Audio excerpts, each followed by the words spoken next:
The fluorescent lights in the equipment room cast harsh shadows across Maya Rodriguez's face as she bent over the inventory clipboard, her fingers moving efficiently through the checklist. The morning briefing had run long, and now she found herself alone with the tedious task of cataloging gear that seemed to multiply overnight like some military version of breeding rabbits. She rolled her shoulders, feeling the familiar ache from yesterday's training exercise, and pushed a strand of dark hair behind her ear. The simple gesture revealed a glimpse of intricate ink along her collarbone, disappearing beneath the standard-issue olive-drab t-shirt that hung loose on her small frame. The equipment room door burst open with a metallic clang that echoed off the concrete walls. 3 junior enlisted men stumbled in, their voices carrying the easy confidence that came from thinking nobody important was watching. Specialist Thompson led the pack, his swagger more pronounced than his actual achievements warranted. Maya glanced up briefly, acknowledged them with a professional nod, then returned to her paperwork. She had learned long ago that the best way to handle certain types was to remain invisible, to let them pass through her space like water around a stone. But Thompson had other ideas. His eyes locked onto the edge of tattoo visible at her neckline, and a slow grin spread across his face like oil on water. He elbowed Private Martinez, who was busy pretending to look for something in the supply bins. The kid was new enough that his uniform still had sharp creases and his boots actually reflected light. Thompson pointed at Maya with the casual disrespect that made her jaw tighten almost imperceptibly. "Look at this one," he said to his companions, loud enough that she couldn't possibly ignore it. "Got herself some fancy artwork. Probably thinks it makes her look tough." Martinez glanced nervously between Thompson and Maya, clearly uncomfortable with the direction this was heading. The third soldier, Corporal Jenkins, just shook his head and continued rummaging through equipment bins, trying to distance himself from whatever was about to unfold. Maya kept her eyes on the clipboard, her pen moving steadily across the page as she documented ammunition counts and radio batteries. Her breathing remained controlled, measured, the kind of calm that came from years of training in situations far more dangerous than this. But Thompson was just getting started. He stepped closer, invading the invisible boundary of professional space that existed in military settings. The smell of cheap aftershave and morning coffee preceded him like an unwelcome advance guard.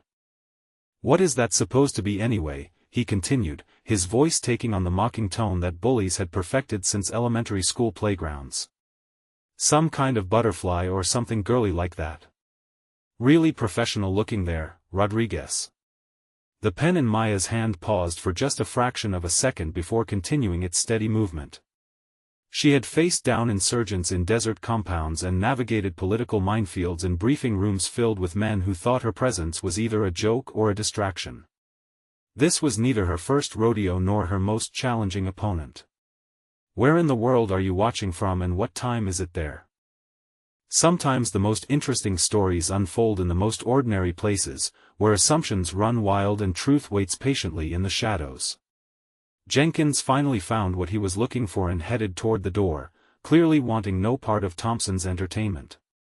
Smart man, Maya thought without looking up.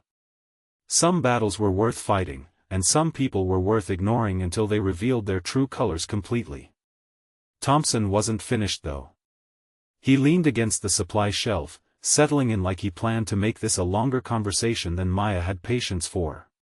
His next words would prove to be the first step toward a reckoning he couldn't possibly imagine. Thompson's persistence hung in the air like humidity before a storm. He shifted his weight, the metal shelving creaking under the pressure of his elbow, and Maya could feel his stare boring into the side of her neck where the tattoo's edges disappeared beneath fabric. "Come on, Rodriguez," he pressed, his voice carrying that particular brand of false friendliness that predators used when they sensed weakness. "Don't be shy about your body art. We're all military here, right? We've all seen ink before." Maya's pen continued its steady progress across the inventory sheet, each checkmark a small act of defiance against the disruption Thompson was trying to create. She had counted 17 boxes of MREs, 43 sets of night vision batteries, and 29 field radios, all while maintaining the kind of focused calm that came from years of practice. Martinez shuffled his feet near the door, torn between loyalty to his fellow enlisted man and the growing discomfort that came from watching someone cross lines that shouldn't be crossed. The kid's moral compass was still functioning, Maya noted with approval, unlike his companion who seemed determined to dig himself into a hole deeper than a foxhole. Thompson took another step closer, close enough that Maya could hear the slight wheeze in his breathing that suggested too many cigarettes and not enough physical training. His next words carried the edge of challenge that bullies used when they mistook silence for submission. "I bet it's some kind of memorial thing, isn't it?" he said with mock sympathy that dripped in sincerity. "Lost a boyfriend overseas or something like that. Real touching stuff. Maybe some cheesy quote about angels watching over you."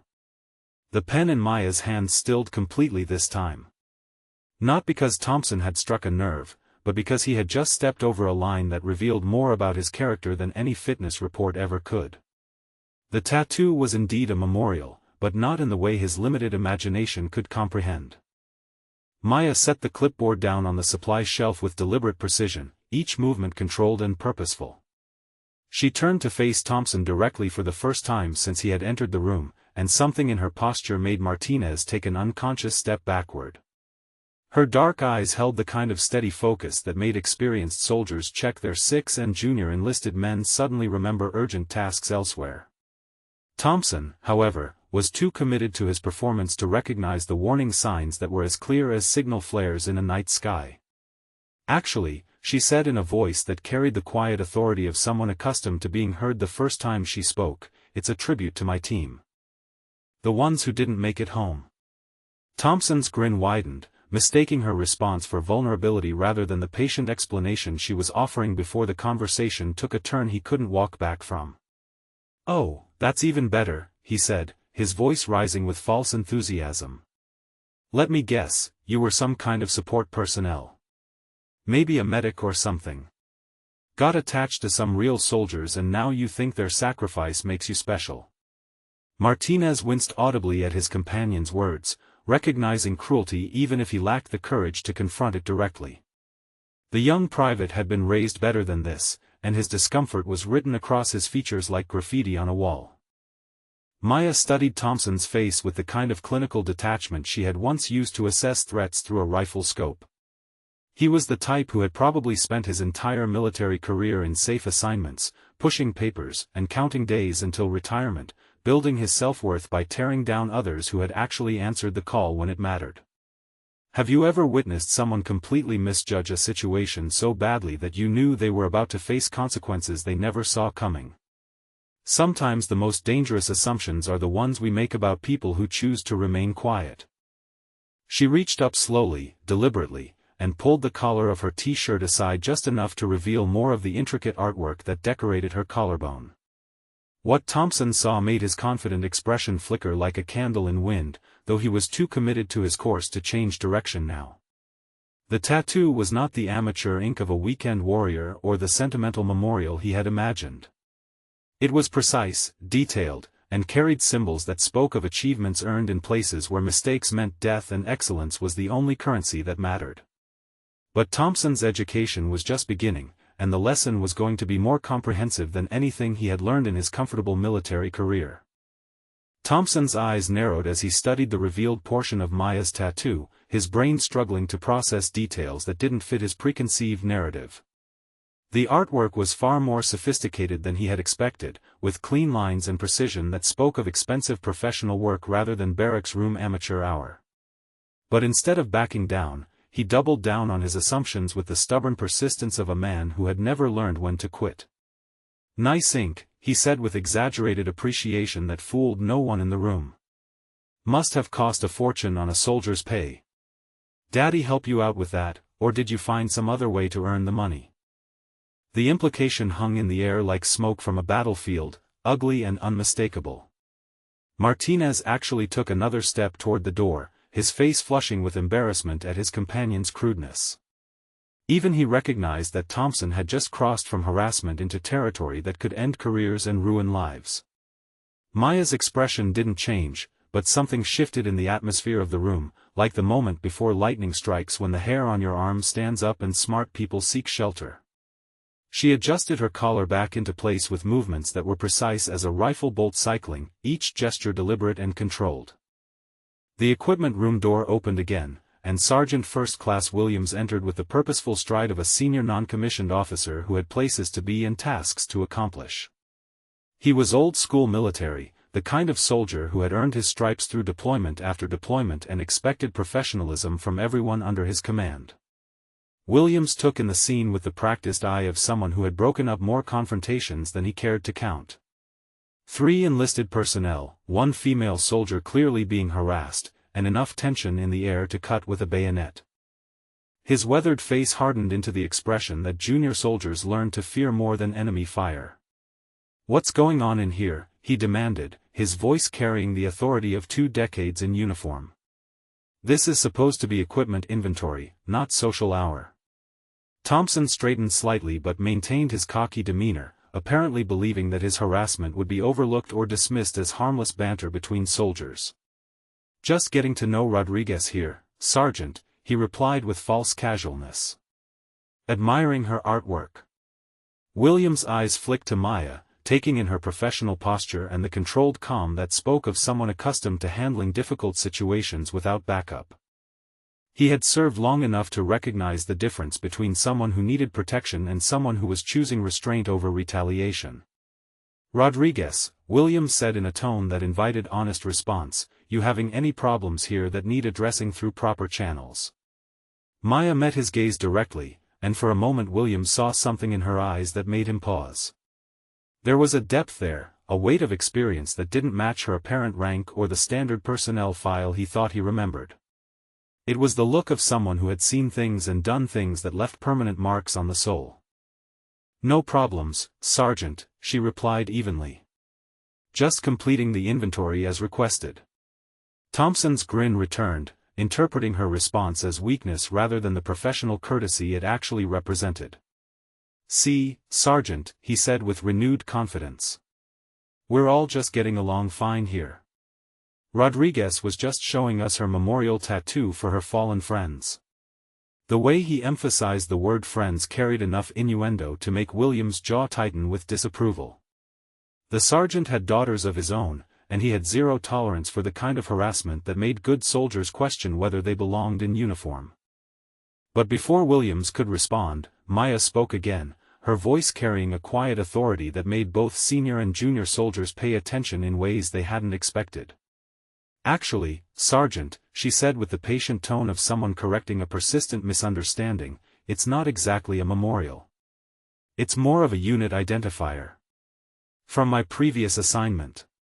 Something in the way she said previous assignment made Williams look at her more carefully, his experienced eye noting details he had missed in his initial assessment.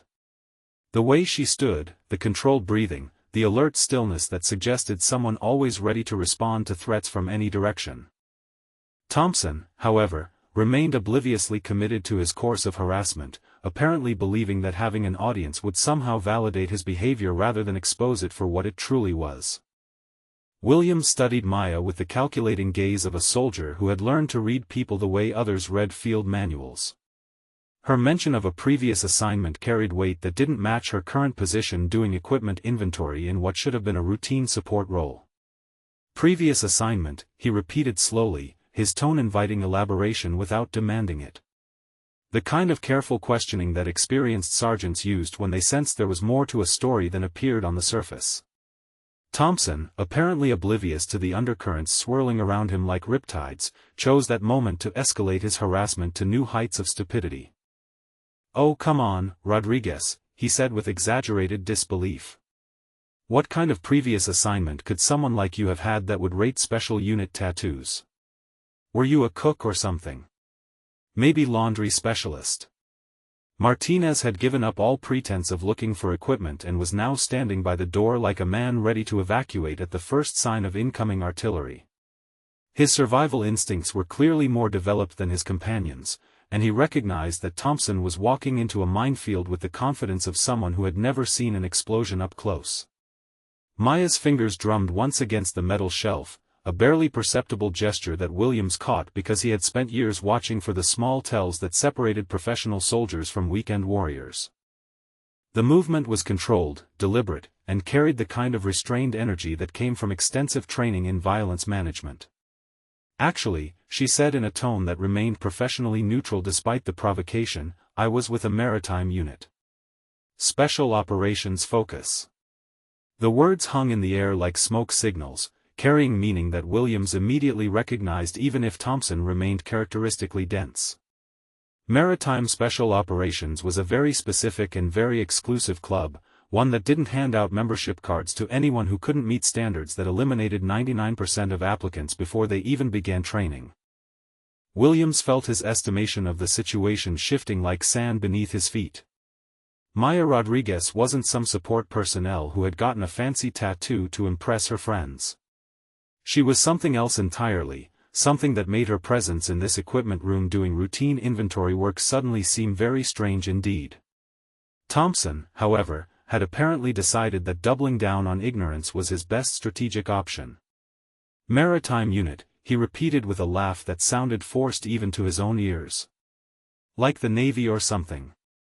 What did you do, work on boats? Maybe swab some decks?" The casual dismissal of her service carried enough contempt to make Williams' hands clench into fists.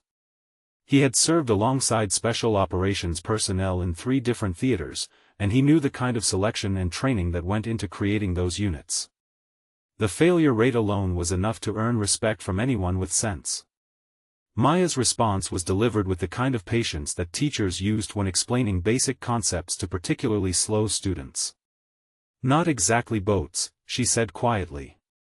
"More like maritime interdiction and direct action missions. Counter-terrorism focus."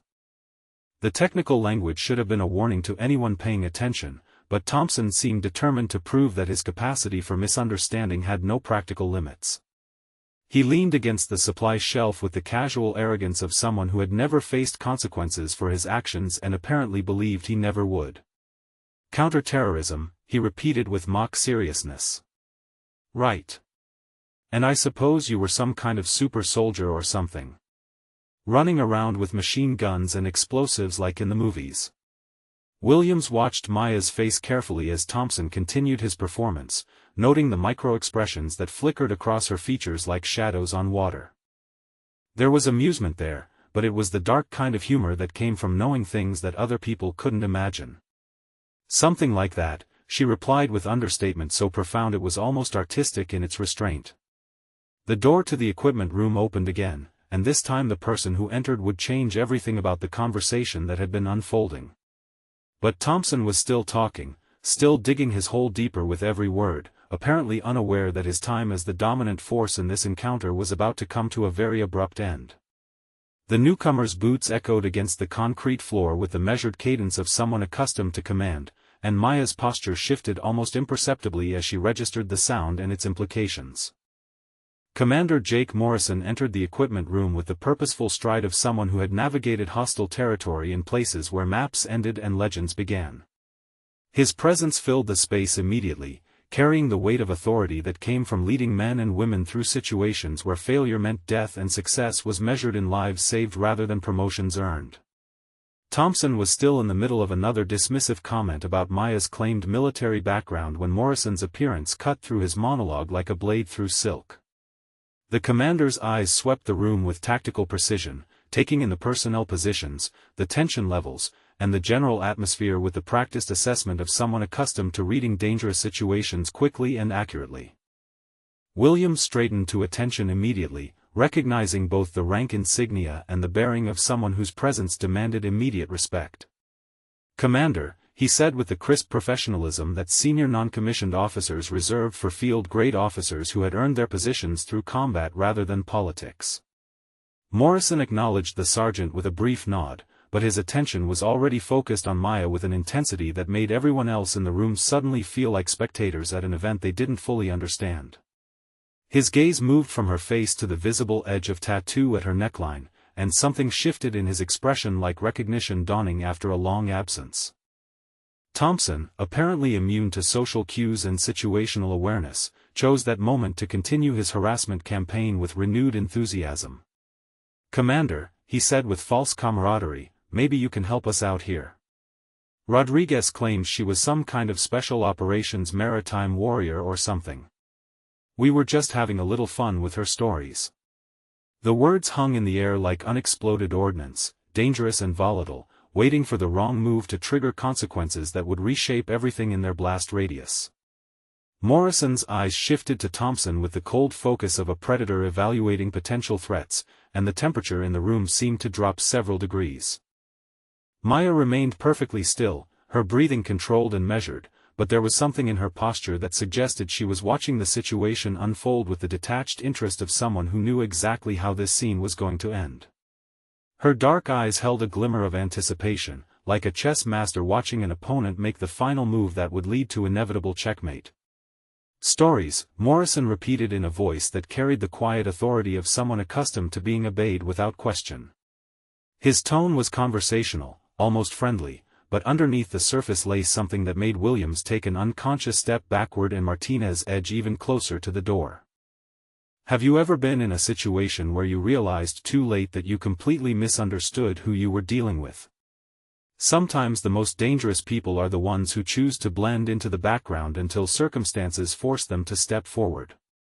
Thompson, still operating under the delusion that he was in control of this encounter, pressed forward with the confidence of someone who had never faced real consequences for his actions.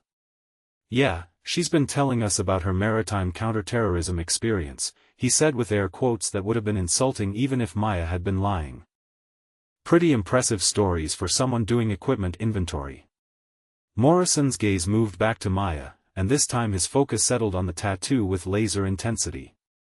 He stepped closer, close enough to see the details that Thompson had dismissed as meaningless decoration, close enough to read the symbols and markings that carried meaning in circles where membership was earned through blood and sacrifice rather than paperwork and politics. What Morrison saw made him go completely still, like a man who had just realized he was standing in the presence of legend rather than routine military personnel.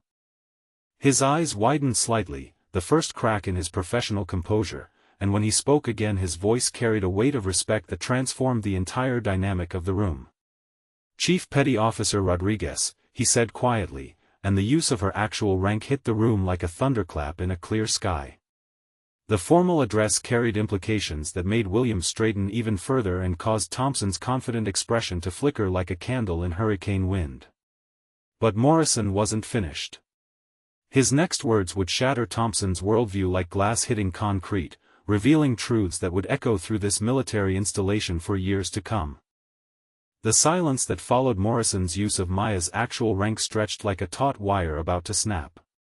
Thompson's face went through a series of expressions as his brain struggled to process information that didn't fit the narrative he had constructed around the woman he had been harassing for the past 20 minutes.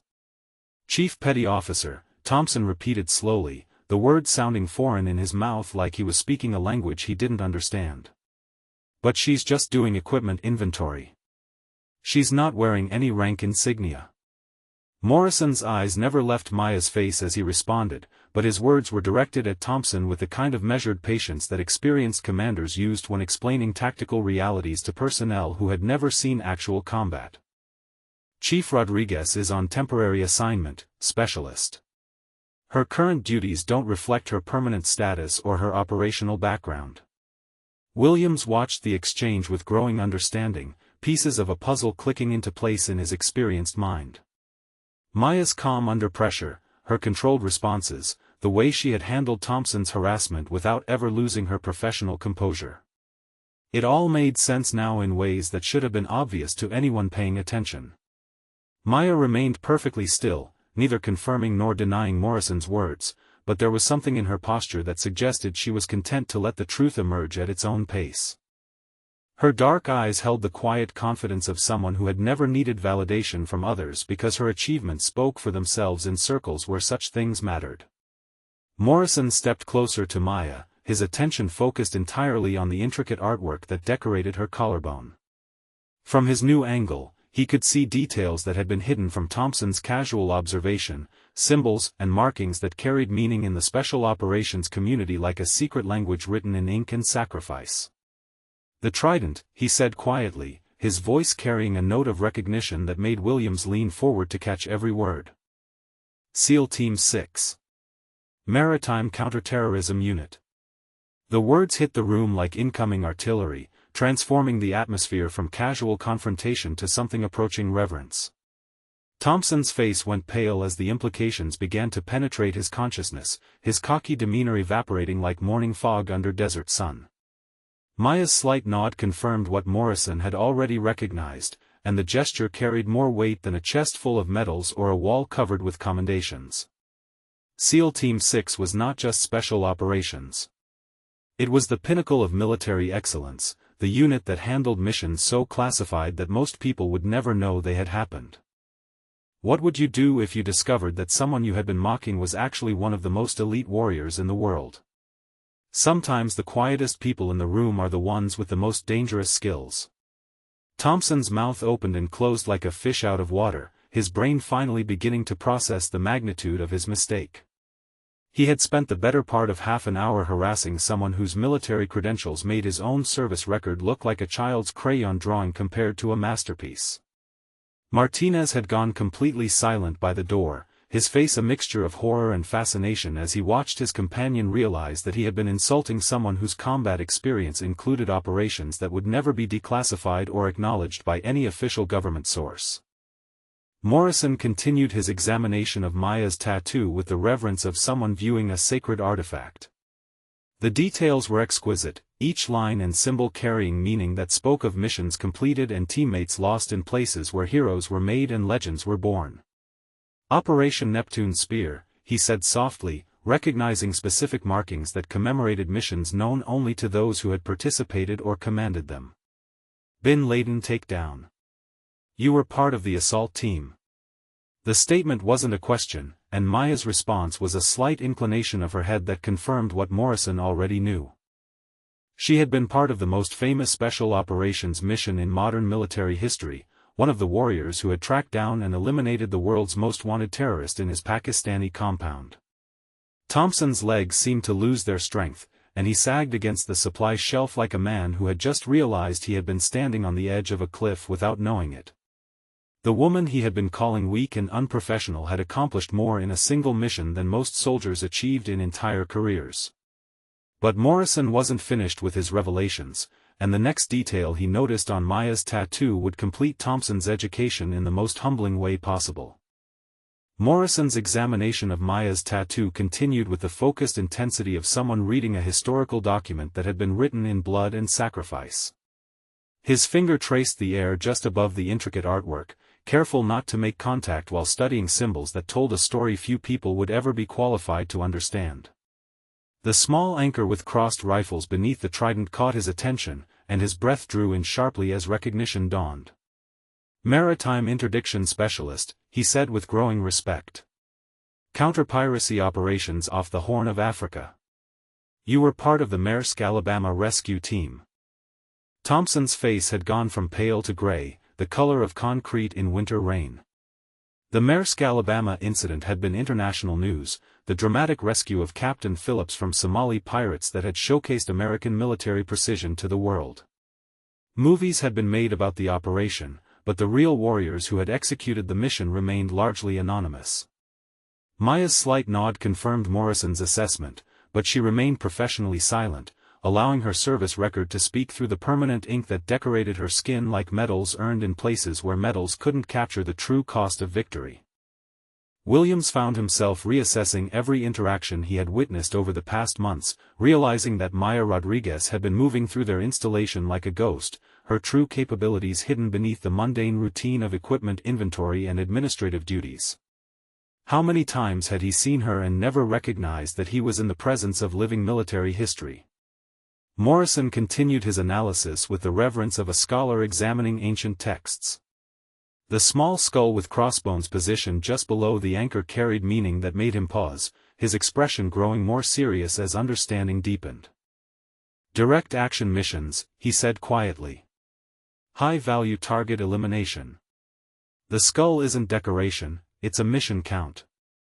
The words hung in the air like incense in a cathedral, sacred and heavy with implications that transformed Thompson's harassment from mere stupidity into something approaching blasphemy. The woman he had been mocking as weak and unprofessional had personally eliminated terrorists whose deaths had made the world safer but whose names would never appear in any public record. Thompson's legs finally gave out completely, and he slid down the supply shelf to sit heavily on the concrete floor, his face buried in his hands as the full weight of his mistake crashed over him like a tsunami of realization. He had insulted someone whose combat experience included missions that would be studied in military academies for decades to come. Martinez remained frozen by the door, his young face reflecting a mixture of awe and terror as he began to understand that he had been witnessing the harassment of someone whose skills included ways of ending human life that most people couldn't even imagine. His survival instincts were screaming at him to apologize for his association with Thompson's behavior. Have you ever realized that someone you thought you knew was actually living proof that heroes walk among us disguised as ordinary people? Sometimes the most extraordinary individuals choose the most ordinary disguises. Morrison's attention shifted to the final element of Maya's visible tattoo, a small date inscribed in elegant script beneath the operational symbols. His expression grew solemn as he recognized the significance of the numbers, understanding that they represented not just a mission completion but a personal loss that had shaped everything that came after. The date of Operation Red Wings, he said with the hushed respect reserved for discussing sacred ground. Marcus Luttrell's team. You were part of the rescue operation. Maya's composed facade cracked for just a moment, a flicker of pain crossing her features like lightning in a night sky. Operation Red Wings had been a disaster, a Navy SEAL reconnaissance mission in Afghanistan that had resulted in the deaths of 19 American servicemen and the near death of the sole survivor who had crawled and fought his way to rescue. The tattoo wasn't just a record of missions completed or enemies eliminated. It was a memorial to teammates who had paid the ultimate price, friends and brothers who would never come home to their families, heroes whose names were etched in Maya's heart as permanently as the ink that decorated her skin. Morrison stepped back from his examination, his face reflecting the kind of respect that soldiers reserved for those who had walked through hell and emerged scarred but unbroken. Chief Rodriguez, he said formally, his voice carrying the weight of official recognition. Thank you for your service to our country and the safety of our people. Thompson looked up from his hands with eyes red from shame and the crushing realization that he had spent the morning insulting someone whose courage and sacrifice had earned her a place among the most elite warriors in human history. His mouth moved as if trying to form words, but no sound emerged from his throat. The reckoning was complete, but the consequences were just beginning. The weight of revelation settled over the equipment room like dust after an explosion, transforming the space from a simple military storage area into something resembling a tribunal where justice was about to be dispensed with the swift efficiency of a battlefield court-martial. Morrison's attention shifted from Maya to Thompson with the calculated precision of a commander assessing a tactical situation that required immediate resolution. The specialist remained slumped against the supply shelf, his face a portrait of devastation as he continued to process the magnitude of his mistake. Specialist Thompson, Morrison said in a voice that carried the authority of someone accustomed to being obeyed without question or delay. Stand up. Thompson struggled to his feet with the uncertain movements of a man whose world had been fundamentally altered in the span of minutes. His uniform, which had looked crisp and military when he entered the room, now seemed to hang on him like the costume of someone playing a role he was unqualified to perform. Morrison stepped closer to Thompson, closing the distance until the specialist could smell the coffee on his breath and see the small scars on his hands that spoke of operations conducted in places where mistakes had permanent consequences. The commander's presence was overwhelming, carrying the kind of authority that made grown men reconsider their life choices. In your military career, Specialist, Morrison began with the measured cadence of someone delivering a formal reprimand, have you ever personally eliminated a high-value terrorist target? Have you ever rappelled from a helicopter onto a moving ship to rescue American hostages? Have you ever carried a wounded teammate through enemy territory under fire? Each question hit Thompson like a physical blow, highlighting the vast gulf between his comfortable service record and Maya's extraordinary achievements. His mouth worked soundlessly as he tried to formulate responses that wouldn't further diminish his already destroyed credibility. Williams watched the proceedings with the fascination of someone witnessing military justice being dispensed by an officer who had earned his authority through combat rather than politics. The sergeant had seen enough disciplinary actions to recognize when someone was about to receive consequences that would reshape their entire career trajectory.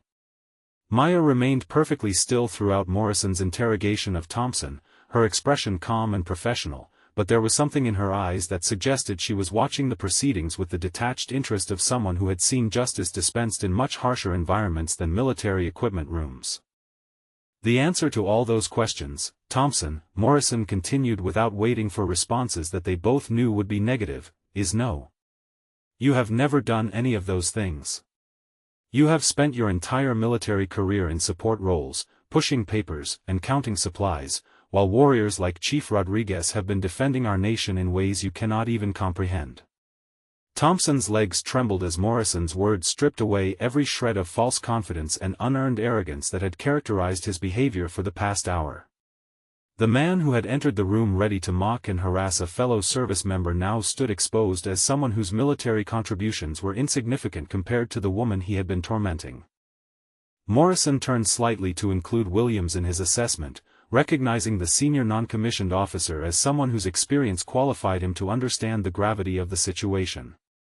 "Sergeant Williams," he said formally, "I want you to witness what I am about to say for the record." Williams straightened to full attention, understanding that he was about to become part of official proceedings that would have lasting consequences for everyone present. "Yes, sir," he replied with the crisp professionalism that senior enlisted personnel used when situations demanded absolute precision. Morrison's gaze returned to Thompson with laser intensity, and when he spoke again his voice carried the weight of final judgment. "Specialist Thompson, your behavior toward Chief Petty Officer Rodriguez constitutes harassment of a senior enlisted person, disrespect toward a decorated combat veteran, and conduct unbecoming a member of the United States Armed Forces." The formal charges hung in the air like smoke from gunpowder, each accusation carrying implications that would follow Thompson through the remainder of his military career and beyond. Martinez had gone completely pale by the door, understanding that his association with Thompson's behavior might have consequences for his own future.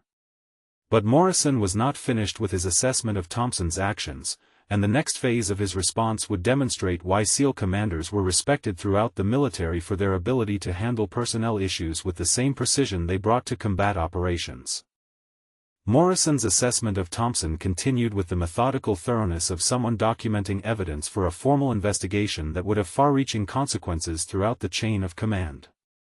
His words carried the weight of official judgment, each syllable precisely chosen to ensure there would be no ambiguity about the severity of the situation. Furthermore, Morrison continued, his voice maintaining the controlled authority that made junior personnel understand they were witnessing career-defining moments. "Your comments regarding Chief Rodriguez's tattoo demonstrate a fundamental lack of understanding about military honors and the sacrifices they represent." Thompson's face had progressed beyond pale into territory that suggested he might actually become physically ill from the stress of realizing how completely he had destroyed his military standing in the span of a single morning. His hands shook as he tried to maintain some semblance of military bearing while his world collapsed around him. Williams observed the proceedings with the professional detachment of someone who had witnessed enough disciplinary actions to recognize when an enlisted person had crossed lines that could not be uncrossed. Thompson's harassment of Maya would follow him through every future assignment, every promotion board, every evaluation that would determine whether his military career continued or ended in disgrace. Morrison pulled out a small notebook from his uniform pocket, the kind that military officers use to document incidents that would require formal reports and official action. The simple gesture carried more menace than shouting or threats, because it represented the beginning of a paper trail that would permanently alter Thompson's service record. "I am documenting this incident for immediate referral to your commanding officer," Morrison said as he began writing with quick, efficient strokes. "Your conduct toward a decorated Special Operations veteran will be investigated through proper channels, and appropriate disciplinary action will be recommended based on the severity of your behavior." Martinez had pressed himself against the equipment room wall as if trying to become invisible, his young face reflecting the terror of someone who had realized that proximity to Thompson's stupidity might have consequences for his own military future. The private survival instincts were screaming at him to distance himself from the disaster unfolding before his eyes. Maya remained professionally silent throughout Morrison's handling of the situation, but there was something in her posture that suggested she was impressed by the commander's thorough and measured response. She had dealt with harassment before, but rarely had she witnessed such immediate and comprehensive consequences being imposed with military precision. Thompson finally found his voice, though it emerged as little more than a whisper. "Commander, I didn't know. I had no idea about her background or her service record. If I had known she was special operations, I never would have said those things." Morrison's pen paused in his note-taking, and he looked up at Thompson with an expression that mixed disappointment with barely controlled anger. "That statement, specialist, reveals the fundamental problem with your character and your understanding of military values." The commander's words hung in the air like an indictment, carrying implications that extended far beyond Thompson's harassment of Maya to deeper questions about his fitness for military service and his understanding of the principles that governed honorable conduct in uniform.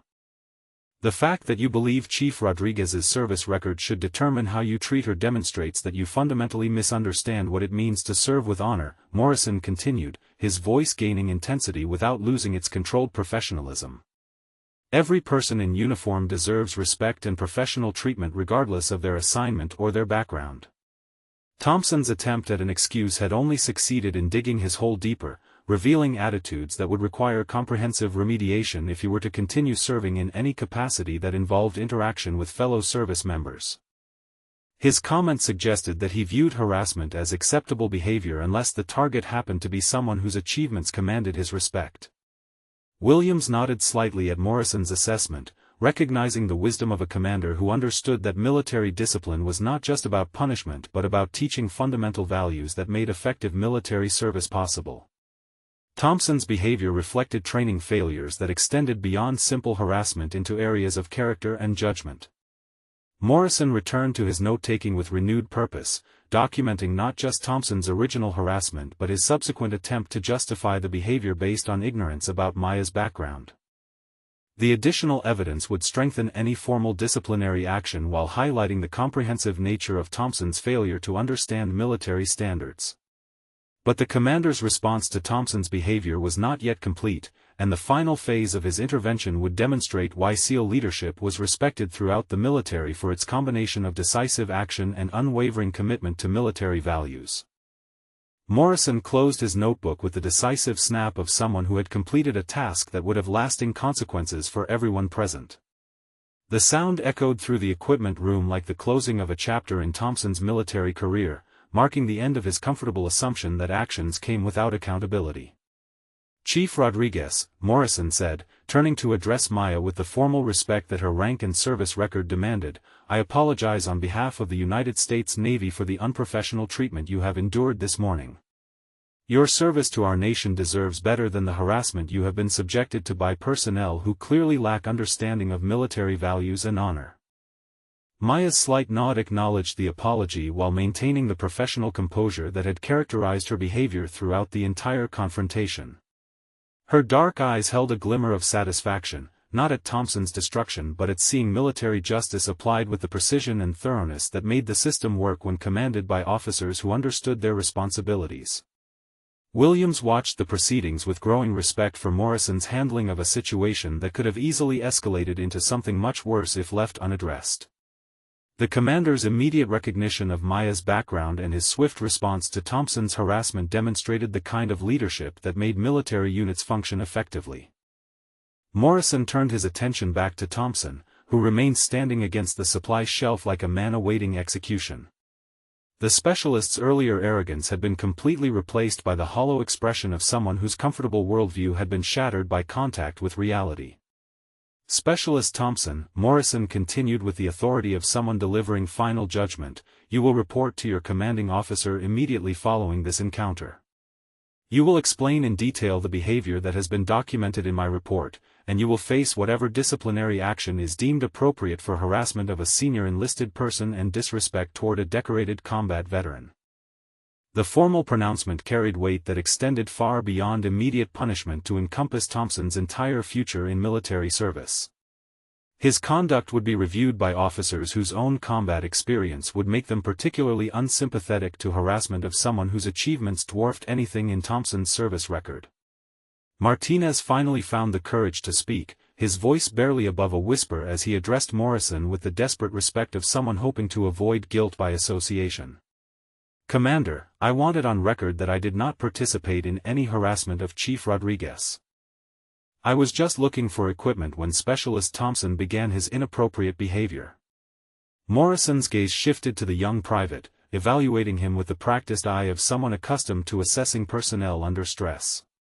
The kid's discomfort throughout the encounter and his obvious attempts to distance himself from Thompson's behavior suggested someone whose moral compass was still functioning despite poor choice in companions. How many times have you witnessed someone realize too late that they chose the wrong side in a situation that mattered? Sometimes the company we keep reveals more about our character than our individual actions. "Your behavior will be noted in my report, Private Martinez," Morrison replied in a tone that was less harsh than his treatment of Thompson but still carried official weight. "However, your failure to intervene when witnessing harassment of a fellow service member raises questions about your understanding of military responsibility and unit cohesion."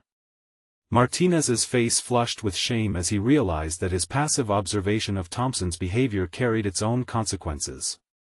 Military service required more than simply avoiding direct participation in misconduct. It demanded active support of fellow service members and intervention when witnessing harassment or abuse. Maya spoke for the first time since Morrison's arrival, her voice carrying the quiet authority of someone whose combat experience had taught her when words were necessary and when silence was more powerful. "Commander," she said with professional courtesy, "I appreciate your response to this situation, but I want it noted that I am capable of handling personnel issues independently when circumstances require it." Her statement carried layers of meaning that Morrison immediately understood. Maya Rodriguez was not someone who needed protection from harassment, she was someone whose training included methods of resolving conflicts that would have left Thompson requiring medical attention rather than disciplinary action. Her restraint had been a choice, not a necessity. Morrison's slight smile acknowledged Maya's capability while recognizing her professional handling of a situation that could have had much different outcomes if she had chosen to respond with the skills her tattoo commemorated rather than the patience her rank demanded. But the commander's final response to Thompson's behavior would demonstrate that military justice, when properly applied, could be more devastating than any physical confrontation. Morrison's final assessment of the situation carried the weight of someone whose combat experience had taught him that decisive action was often the difference between success and catastrophe. His next words would complete Thompson's education in the most comprehensive and permanent way possible. Additionally, Morrison continued, his voice maintaining the controlled authority that made his pronouncements feel like carved stone tablets, "I will be recommending that you undergo comprehensive training on military history, special operations achievements, and proper conduct toward fellow service members before you are permitted to interact with personnel outside your immediate chain of command."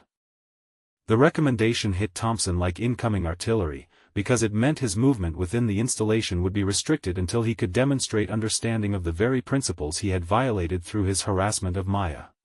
His freedom to operate independently had just been revoked by someone whose authority extended far beyond this single incident. Williams recognized the elegance of Morrison's solution, understanding that the commander was implementing consequences that would reshape Thompson's military experience while ensuring he could not repeat his behavior with other personnel who might lack Maya's restraint and professional composure. Furthermore, Morrison added with the methodical thoroughness that characterized effective military leadership, "Your conduct will be documented in your permanent service record with recommendations that any future supervisors be made aware of your propensity for harassment and your fundamental misunderstanding of military values and traditions."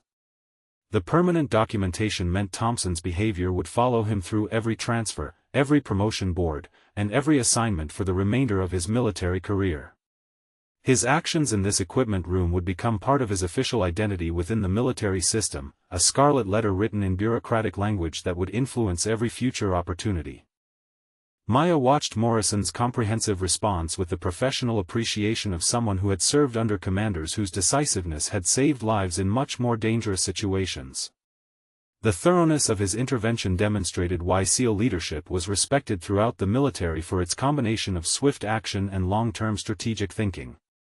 Martinez had pressed himself so far against the wall that he seemed to be trying to merge with the concrete, his face reflecting the terror of someone who realized that his passive observation of Thompson's harassment might have career implications that would last far longer than this single incident. Have you ever witnessed someone face consequences so complete and thorough that they served as a lesson for everyone present about the importance of character and respect? Sometimes justice moves with the precision of military operations. Thompson's legs finally gave out completely, and he slumped back against the supply shelf with the defeated posture of someone whose comfortable assumptions about military life had been permanently shattered. His earlier confidence had been replaced by the hollow expression of someone who understood that his actions had consequences that would reshape his entire future. Morrison turned to Williams with the professional courtesy that senior officers showed to experienced non-commissioned officers whose support was essential for maintaining unit discipline and effectiveness. Sergeant Williams, I want you to ensure that this incident is discussed during your next leadership meeting as an example of how harassment undermines unit cohesion and military effectiveness. Williams straightened to attention, understanding that he was being entrusted with turning this incident into a teaching moment that would benefit the entire installation. Yes, sir, he replied with the crisp professionalism that characterized his decades of military service. This will become part of our ongoing professional development discussions. Morrison's attention returned to Maya with the respect that combat veterans showed to fellow warriors whose achievements had earned permanent recognition in the annals of military history. Chief Rodriguez, he said formally, your professionalism in handling this situation reflects credit upon yourself, your unit, and the special operations community as a whole. Maya's slight nod acknowledged the recognition while maintaining the humble bearing that characterized authentic military heroes. Her tattoo told stories of missions completed and teammates lost, but her character was revealed through her response to harassment with dignity rather than the violence her training had prepared her to deliver. But Morrison's final words to Thompson would complete the transformation of this equipment room encounter from simple harassment into a comprehensive lesson about military justice, personal accountability, and the consequences of underestimating those who serve with honor. Morrison's final words to Thompson carried the weight of absolute authority, delivered with the precision of someone whose combat experience had taught him that some lessons needed to be permanently carved into memory to prevent future catastrophes. Specialist Thompson, he said with the measured cadence that made every syllable feel like a nail being driven into a coffin, you will spend the remainder of your military career understanding that the person you choose to harass might be someone whose courage and sacrifice have earned them a place among the most elite warriors in human history. You will never again make assumptions about fellow service members based on their appearance, their assignment, or their willingness to remain professional in the face of your ignorance. The words settled over Thompson like a burial shroud, marking the end of his comfortable existence as someone whose mediocre service record had allowed him to feel superior to others through harassment and mockery. His face had gone beyond pale into territory that suggested he was experiencing something approaching an out-of-body experience. Williams watched the conclusion of Morrison's intervention with the satisfaction of someone who had witnessed military justice applied with surgical precision by a commander who understood that discipline was not just about punishment but about protecting the integrity of the entire military system. Maya remained professionally composed throughout Morrison's final assessment, but there was something in her dark eyes that suggested deep satisfaction at seeing military values defended by someone whose authority was backed by the kind of combat experience that commanded universal respect within the special operations community. Morrison closed his notebook with finality and returned it to his uniform pocket, the simple gesture marking the end of official documentation and the beginning of consequences that would follow Thompson through every remaining day of his military career. The commander's attention shifted to Maya with the professional respect that warriors showed to fellow veterans whose achievements had been earned through blood and sacrifice.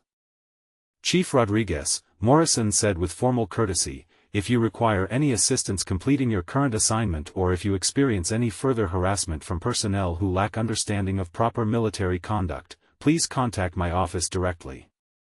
Your service to our nation deserves better treatment than what you experienced this morning.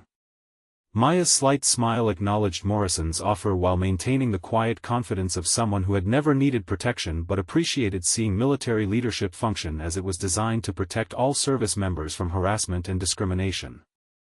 Martinez had begun edging toward the door with the desperate urgency of someone who wanted to put as much distance as possible between himself and the disaster that had consumed his former companion. His face reflected the terror of someone who had learned that passive observation of harassment carried consequences that could reshape military careers. What does it mean to you when you see someone finally receive the recognition and respect their service has earned? Sometimes the most powerful moments happen when truth replaces assumption and honor triumphs over ignorance. Thompson struggled to his feet with the uncertain movements of someone whose world had been fundamentally altered in ways that would require years to fully process. His earlier arrogance had been completely replaced by the hollow expression of someone who understood that his comfortable assumptions about military hierarchy had been permanently shattered by contact with reality. Morrison's final glance around the equipment room took in the transformation that had occurred in the space of less than an hour. What had begun as routine harassment of someone perceived as vulnerable had evolved into a comprehensive education in military values, personal accountability, and the consequences of underestimating fellow service members. The commander's departure from the room carried the authority of someone whose intervention had permanently altered the dynamics of respect and recognition within the installation. His boots echoed against the concrete floor with the measured cadence of military justice properly applied. Maya returned to her inventory clipboard with the professional composure that had characterized her behavior throughout the entire encounter, her movements efficient and purposeful as she resumed the mundane task that had been interrupted by Thompson's harassment.